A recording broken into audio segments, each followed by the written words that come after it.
Welcome to Rustbelt Abolition Radio. I'm A. Maria, here with co-producer Alejo Stark.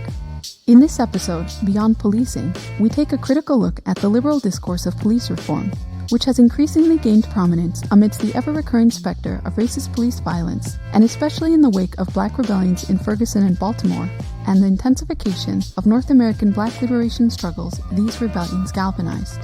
We speak first with Alex Vitale, professor of sociology at Brooklyn College and author of The End of Policing, about the ways liberalism works to shore up the violence of policing through cosmetic, technocratic reforms, while ultimately failing to interrogate the origins and nature of police as a coercive instrument of state power, wielded to reproduce the social inequalities inherent to racial capitalism.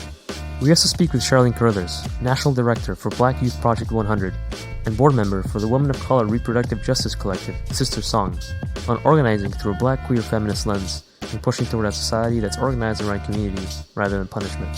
But first, here's Andres with some news you may have missed. On October 1st, thousands of Black women marched on Washington, D.C., protesting racial injustice and patriarchy. The march was sponsored by the Black Women's Blueprint, Trans Sisters of Color Project, and Black Youth Project 100. Protesters marched to the Justice Department and then over to the National Mall, calling attention to the conditions faced by Black women in the U.S., such as systemic racism, police violence, and sexual assault. 15 other related marches took place concurrently all across the country. On September 9th, Kansas Corrections Secretary Joe Norwood put out a statement saying that outside protests are fueling unrest among inmates after an uprising the previous Tuesday at Norton Correctional Facility in northwestern Kansas. Inmates set small fires, smashed windows, threw rocks, and tried to run over a captain with a cart in what Norwood referred to as a spontaneous riot. Norwood claimed that the outside demonstrators have been inspiring inmates to engage in mass demonstration, to air grievances, paying no attention to the repressive and abusive conditions inmates face on a daily basis within the Norton facility and other correctional facilities in Kansas. There have been multiple uprisings in Kansas prisons this year. See the episode transcript at rustbeltradio.org for more on these news items. I'm here with Alejo Stark, and you're listening to Rustbelt Abolition Radio, an abolitionist media and movement-building project based in Detroit, Michigan. We begin with a conversation between co-producer David Langstaff and Alex Vitale, professor of sociology at Brooklyn College and author of the recently released book, The End of Policing, on how meaningfully addressing the so-called crisis of policing is going to require a deep and far-reaching strategy for social transformation. My name's Alec Vitale, and I'm a professor of sociology at Brooklyn College, and I run the Policing and Social Justice Project there. I've been writing about policing, organizing, and studying policing over the last 25 plus years. And this new book is the product of several years of research and thinking about how to approach problems with policing, and conceptualized actually before Ferguson, before Eric Garner, and kind of put it on hold for a while and instead engaged in a lot of essay writing and op-ed writing, trying to get some of these views out there, experiment with them, and that has all fed into the production of this new book. Given how thoroughly naturalized policing is in mainstream discourse, how police power is often talked about as if it exists outside of history, could you begin by talking about the origins of modern policing in racial capitalism, slavery, and colonialism? What has been and what is the role and function of police in our society? Yeah, there's a lot of mythifying about police and a lot of forgetting about history and origins and functions of police. And policing is actually a fairly new function of the state. A lot of its functions were previously handled in private ways, in communal ways, but in the early 19th century, as industrialization increases and new forms of international capital emerge, there's a need to create new forms of state coercive power. And really that's what we should think of the police as. It's the institution of state coercive power.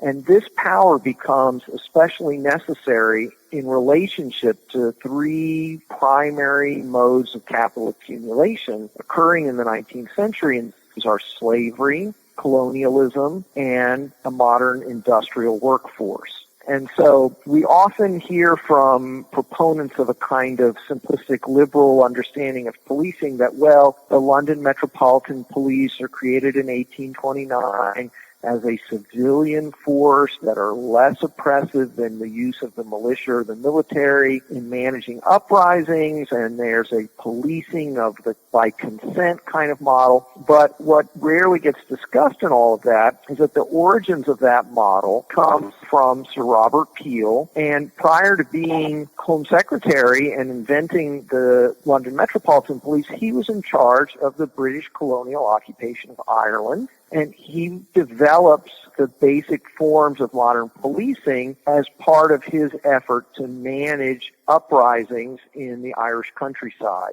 And the first version of this is the police protection force that is designed to insinuate itself into local communities under the guise of not being the military, of being civilian, but their primary function is intelligence gathering and the suppression of social movements.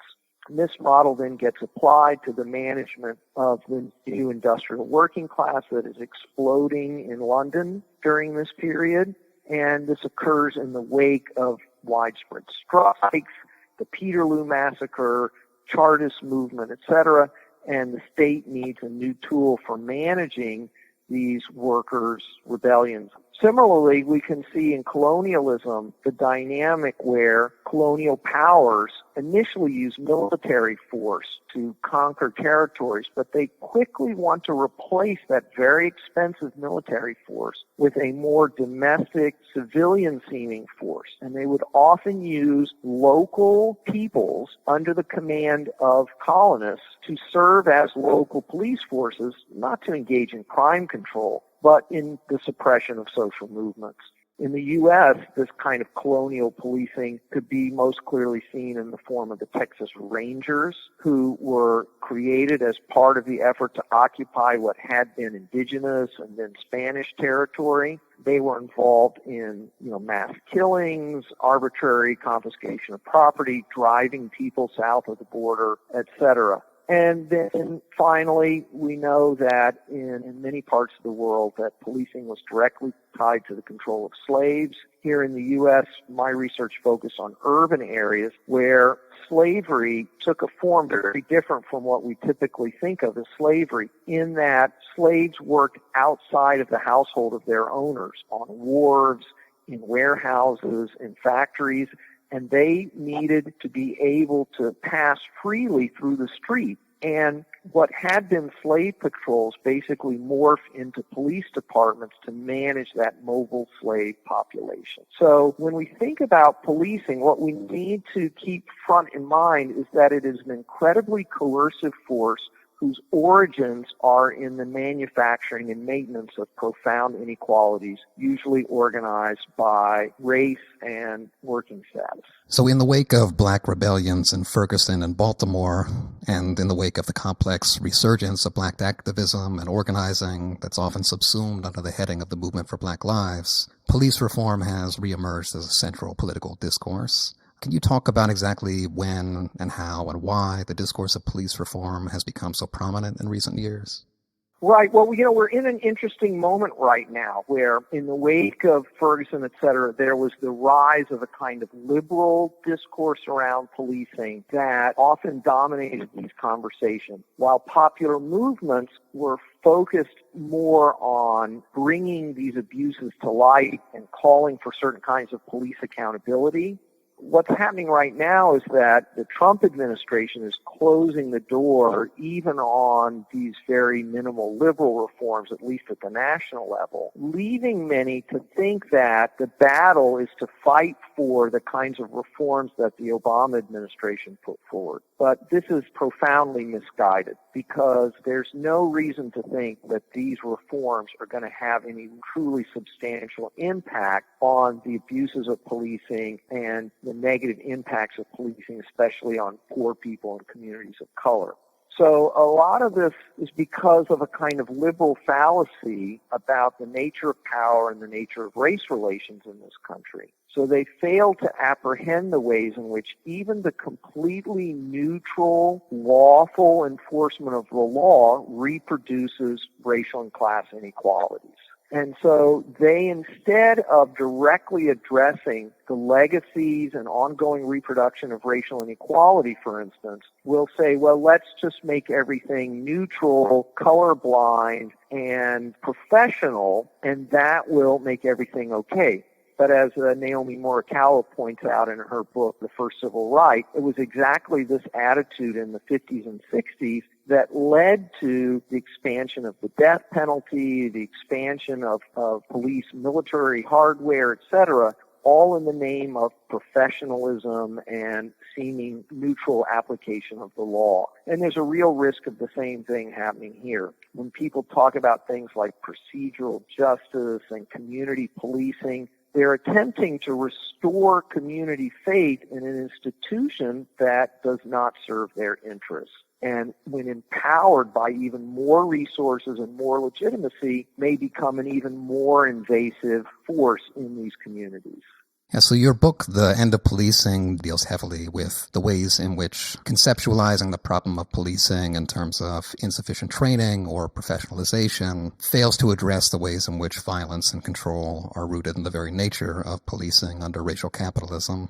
I wonder if you could speak specifically to the question of so-called community policing, which both police forces and many of their liberal critics celebrate as a reform strategy that supposedly moves toward democratization and increased accountability. Is community policing yet another political sleight of hand that has more to do with obscuring the problem than actually addressing it?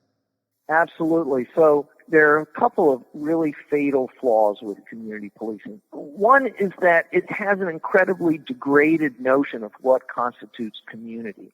It accepts that community are those people who will engage with the police department in a community building process. But the police do an excellent job in capturing these police-community relationships.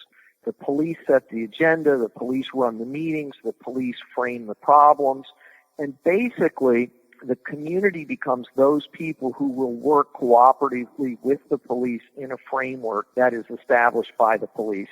And so that's one of the big fallacies, is who is the community? It tends to be property owners, business owners, landlords, religious leaders, people who are well established in the community. It does not include youth, immigrants, homeless people, formerly incarcerated people. These people tend to be excluded from these conversations about what the community needs. The second fallacy is that when you have that kind of representation of the community's problems tend to be framed in terms of a lot of sort of quality of life, order maintenance concerns. And so what tends to happen is that the community says, our problems are aggressive panhandlers and squeegee men and kids hanging out on the corner and too much noise in the park and that sort of thing, which then just empowers the kinds of zero tolerance, broken windows oriented, constant harassment of the more marginal populations in the community, like homeless people and youth and immigrants, etc. The final problem, and maybe the worst problem, is that community policing, the only real tool of government that's made available in a community problem-solving process involving the police, is the powers of policing, which are threats, arrests, summonses, tickets, etc. And so what it does is it turns every community problem into a problem to be solved through coercive police action. So that if a community really needs after-school programs, if it needs better employment prospects, safer, more affordable housing, the police can't deliver any of that. What they can do is use force to drive young people off the street corner, use threats to get rid of mentally ill people, make arrests, etc. So it automatically validates the use of coercive and punitive state action as the only valid tool for solving community problems. And it gets community leaders to internalize that and build that perspective, and that then undercuts all these calls for more radical economic and political empowerment in these communities. Expanding a little bit on the last point that you're making about more radical political and economic empowerment, if efforts to reform the police have time and again failed to in any way reduce the violence that's bound up with policing, to what extent is the framework of reform itself a problem? And to what extent do we need to think about what it means to struggle against police violence in fundamentally different ways?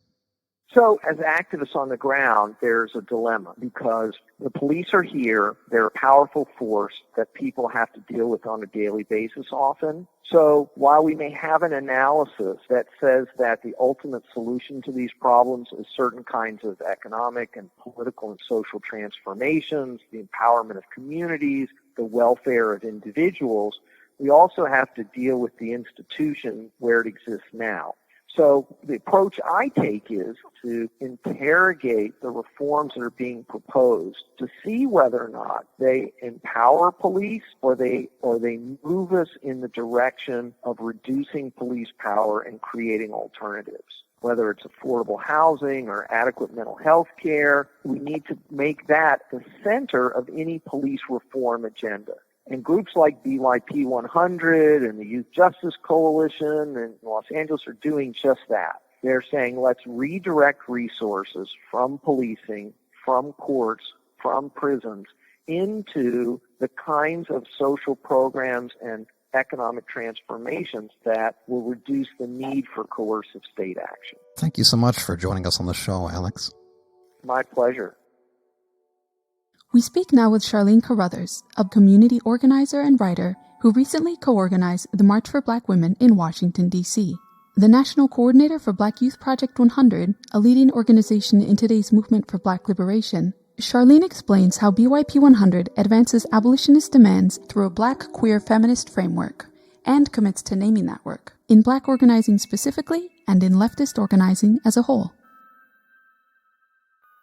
My name is Charlene Carruthers, and I'm the National Director of BYP 100. We are a national organization of young Black activists between the ages of 18 and 35, and we currently have 8 chapters across the country and hundreds of members. For me, I come to this work as the daughter of 2 people whose parents migrated from the South. They were a part of the Great Migration. I came into activism and later organizing as a student on my college campus. Like many predominantly white institutions, any institution really where Black people go to school, there are structural issues when it relates to access to resources, the type of curriculum we receive, and overall campus relations for people who come from marginalized groups.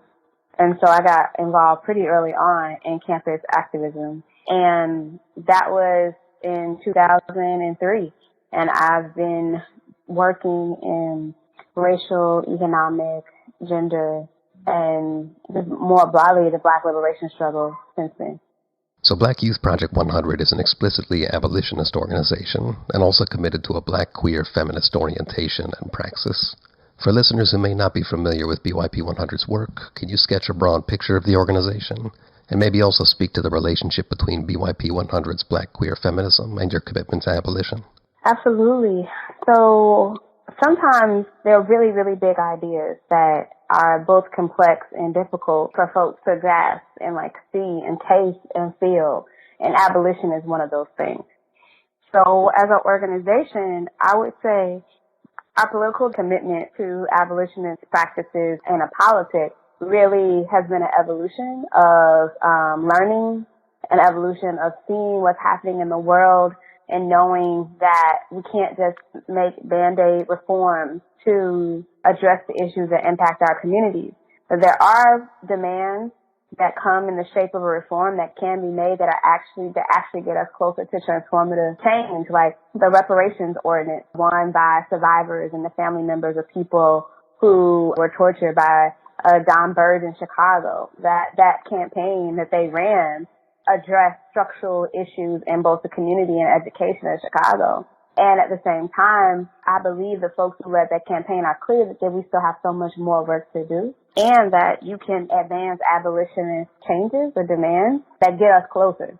So the type of world we want to live in, where conflict and harm are dealt with in radically different ways, and where restorative justice is the norm. And so Black queer feminism and organizing through a Black queer feminist lens specifically arrives from the legacy of Black feminist, queer, LGBT, overall organizing that has happened in this country and in the world.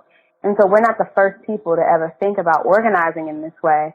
Our organization is like committed to naming that work and doing the practice and the thinking that's required to make this lens a reality and really use it as an intervention. And so one very simple way to understand organizing through a Black queer feminist lens is through the words of Fannie Lou Hamer when she said that nobody is free until everybody is free. And so our work, much like what we learned from Black feminism, is about moving people from the margins to the center. And it's a process and it's a struggle. It doesn't happen overnight. And along the way, we make plenty of missteps and moments where we have to recalibrate and move and do things differently. At the same time, along the way, we have many victories. And so that shows up in our vision and our agenda for the world. So when we wrote the Agenda to Build Black Futures, we have two sections that focus on gender justice. One, on valuing the worth of women's work, and then two, actually creating both access to health care and economic justice for transgender people. And so those are two separate sections in our overall agenda because we felt they were important enough to have prominent place and space on what our vision was for economic justice for Black people in our lifetime. Organizing through a Black queer feminist lens impacts how we look at issues. If we're going to talk about mass incarceration, that means we have to tell the story of Black women like C.C. McDonald and Larissa Alexander. If we're going to talk about policing, we have to talk about the killing of Rekia Boyd and Trayvon Martin, at the same time. Both of those are stories that are crucial to us understanding the conditions of Black people and where we must go. So staying with some of the economic questions you just raised, you've often drawn attention to the fact that the Chicago Police Department takes up about 40% of the public service project budget of the city. In essence, a huge portion of public financial resources are being funneled directly into terrorizing Black communities and other communities who are the primary targets of police violence. How does BYP 100's call to defund the police and, more broadly, the agenda to build Black futures that you've spoken to work toward the abolition of police and racial capitalism and gesture toward a vision of a more livable world? Mm-hmm. So our work since our founding in 2013 has really been about looking at the world that we live in and helping our folks to understand it and be able to articulate what's not working for us and to articulate what would work for us and what we want. And so the amount of investments that this country makes in policing and the overall criminal legal system or in the prison industrial complex is violently disproportionate to the amount of investments that are made in our communities, education, access to full spectrum health care, from mental health to access to reproductive health for abortion, birth control, and even the resources that go into our communities for people who do decide to parent. Far too many of our children and our families are criminalized and funneled through the foster system.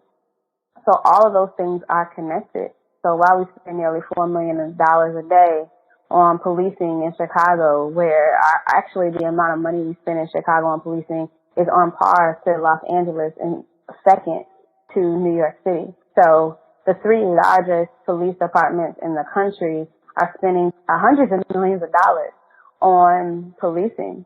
And at the same time, our schools are being closed. People are experiencing cyclical poverty. And the violence that actually happens within our communities, the root causes of them are never addressed because politicians and policymakers want to use them as a catchphrase or a hook in media as opposed to actually listening to the people who say, hey, this is what we need to actually transform our communities. So in recent years, arguably in response to the power of black resistance, we've heard more and more calls for police reform, often framed narrowly in terms of implementing officer body cameras or a more racially representative police force, or better training and sensitivity, and so forth, as if these were themselves solutions to racist police violence. And yet, as you pointed out, with respect to the example of body cameras, the murder of Laquan McDonald was recorded by the Chicago Police Department cameras. So then how do you distinguish between police reforms and police abolition? Are there some reforms that are worth fighting for, that maybe move us toward abolition, and others that merely serve to re-legitimize and even strengthen racist police power? Mm-hmm. So the demand to divest from policing in and of itself will not end policing automatically, and that is the goal. However, it can transform power relationships and put resources to actually address and improve the material conditions of our people. And so that type of reform can be thought of as a non-reformist reform, or one that gets us closer to abolition. In and of itself will not create abolition, and at the same time could move resources and redistribute resources to the places that it needs to be, and give people an opportunity to feel and taste what it can look like to have a society that's organized not around punishment, a society that's organized around community.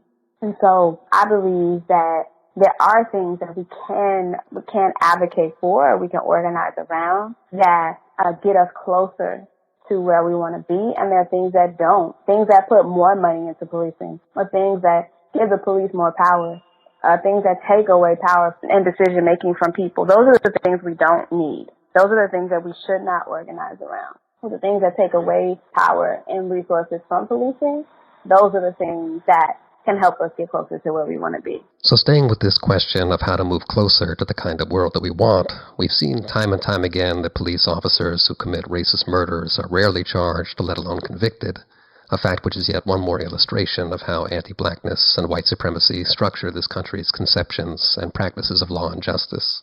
And understandably, many of us who are trying to resist racist police violence end up calling for throwing killer cops in prison as a way of moving toward what is imagined as a more meaningful form of justice. As an organization committed to abolition, how does BYP 100 grapple with these kinds of questions? Mm-hmm. So, historically, we've not advanced demands to put police officers in prison after they've killed a person. What we have moved demands around are structural changes that allow and encourage police officers to act with impunity. We also, as Black people, reserve the right for Black families to, make different demands. We don't all have to make the same demands. A family demanding that a police officer goes to prison, that's not our role to tell them they shouldn't do that. That's not our function. Our function as a movement organization is to drive demands that make structural changes. And so I believe that can be done with respect to family members, respect to survivors, and for them to have their own autonomy. So we're doing our work right. So things will change, and our people will actually have more exposure to additional ways to react when someone we love is killed by a police officer. Well, thank you so much for speaking with us today and for all the important and inspiring work that you and BYP 100 are engaged in. Thank you. I appreciate the opportunity and to join and to contribute to the show. As abolitionists, we work to pose difficult questions about some of the most normalized facets of our everyday lives. The discourse propagated by the carceral state would have us regard the police as our protectors, as guardians of the hallowed institutions of liberal democracy and justice, as those who valiantly defend good citizens from the base passions and depredations of society's criminal elements. Challenging this ideological narrative, this episode proposed that the police have their origins in the conjunction of modern colonialism, transatlantic slavery, and contemporary racial capitalism. That is, the police have always been a coercive force, wielded in the service of domination and exploitation. As we struggle against the most blatant manifestations of police violence, we must pay careful attention to whether our tactics and strategies play into liberal attempts to recuperate and strengthen policing, or in fact move us closer towards a world beyond police and prisons, and beyond the socio-ecological disaster that is racial capitalism. Thanks for tuning in. Check us out at our website at www.rustbeltradio.org. This show is co-produced by the Rustbelt Abolition Radio crew. Andres, A. Maria, David Langstaff, Cape Syed, and Alejo Stark. Original music by Bad Infinity.